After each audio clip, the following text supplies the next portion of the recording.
जय हिंद आदाब। मेरा नाम है मोहम्मद उमर। इस वक्त आप देख रहे हैं the public view. Banaras Bharat का सबसे प्राचीन शहर।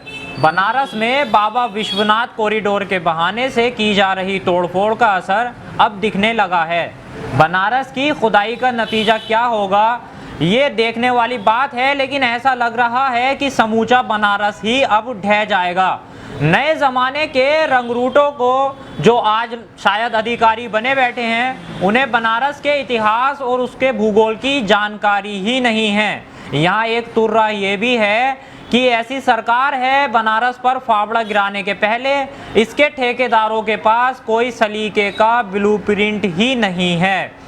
किसी भी अधिकारी से पूछिए इसके पानी का स्रोत और सीवर सिस्टम क्या है, उसे नहीं मालूम। बनारस में अधिकारी बने बैठे हैं लेकिन सीवर सिस्टम नहीं मालूम। बनारस में जब तोड़फोड़ शुरू हुई थी, उसकी छोटी छोटी पतली पतली गलियों को तोड़ा जाने लगा। बनारस को उजाड़ दिया गया, उसकी खूबसूरती ख़त्म कर दी गई। लोग सामने आए और खुलकर बोले कि बनारस को बिगाड़ो मत, ये दुनिया का सबसे पुराना किला है, बसावट भर नहीं है। बनारस के ही पत्रकार भाई सुरेश प्रताप और प्रदीप कुमार जी इस विषय पर अधिकतर लिखते रहते हैं। मज़ेदार बात यह भी है कि इतनी बड़ी तोड़फोड़ हो रही है, परामर्श समिति में एक पुरातत्वविद भी नहीं है। कल एक घटना घटी। गोदोलिया और दशाश्वमेध घाट के बीच की सड़क को तोड़ते समय मजदूरों को एक नई सुरंग मिली है।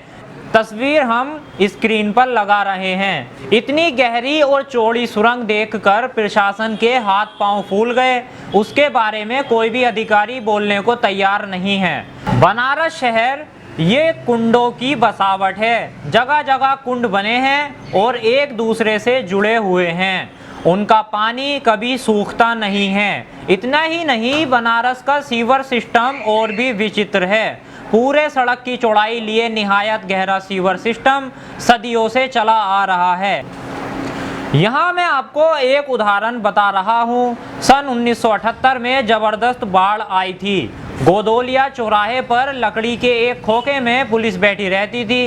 ये उसका बीट बॉक्स था। एक दिन एक अकेला पुलिस वाला दो कुर्सियों पर पसरा हुआ झपकी ले रहा था कि अचानक एक रिक्शे वाले ने दौड़कर पुलिस वाले को बाहर खींचकर फेंक दिया। इतने में लकड़ी का खोखा सड़क के अंदर चला गया। सड़क पर हुए गड्ढे को प्रशासन ने कैसे ठीक किया, किसी ने उस पर ध्यान नहीं दिया।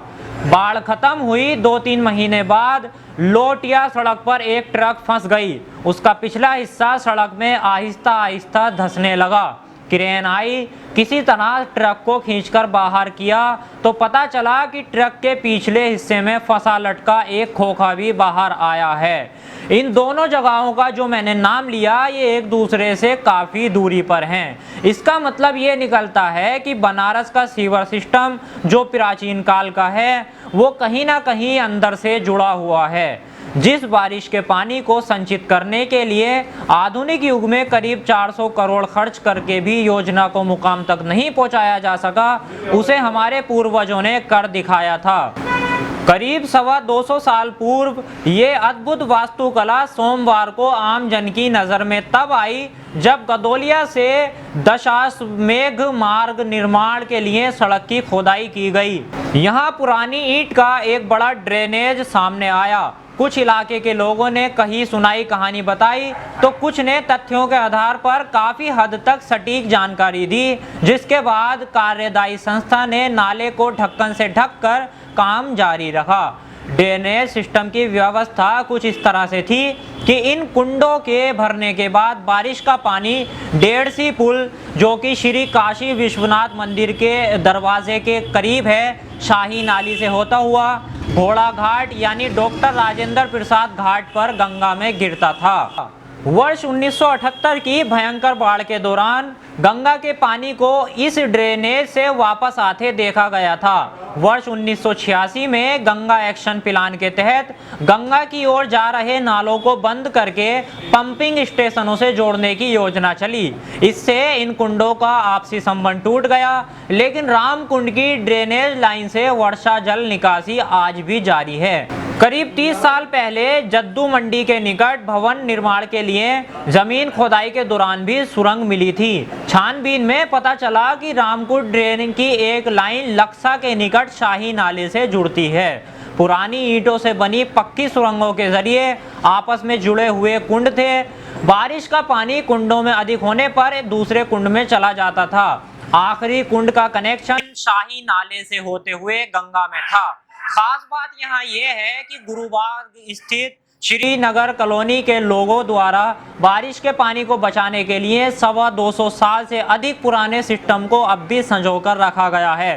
रामकुंड से जुड़ा ड्रेनेज सिस्टम कॉलोनी के लोगों की जागरूकता व आपसी सहयोग की अद्भुत मिसाल है।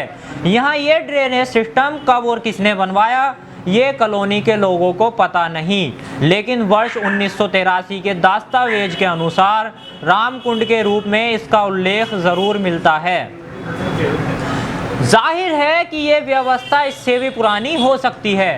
रामकुंड से आसपास के लक्ष्मी कुंड, सूरज कुंड वगैरह की आपस में जुड़े बताए जाते हैं। इस प्राचीन वास्तुकला के कारण सभी कुंड वर्ष भर पानी से लबालब रहते हैं। इसमें जल की निकासी गंगा की ओर है। इस बनारस को तोड़कर हुकूमत बहुत बड़ा जुर्म कर रही है।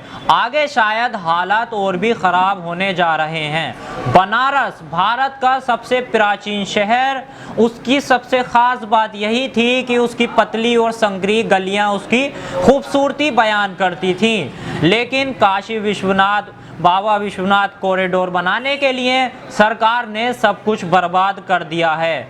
उसकी असल शक्ल ही बदल दी है। इसी तरह के और भी इंटरेस्टिंग टॉपिक के लिए देखते रहिए द पब्लिक व्यू।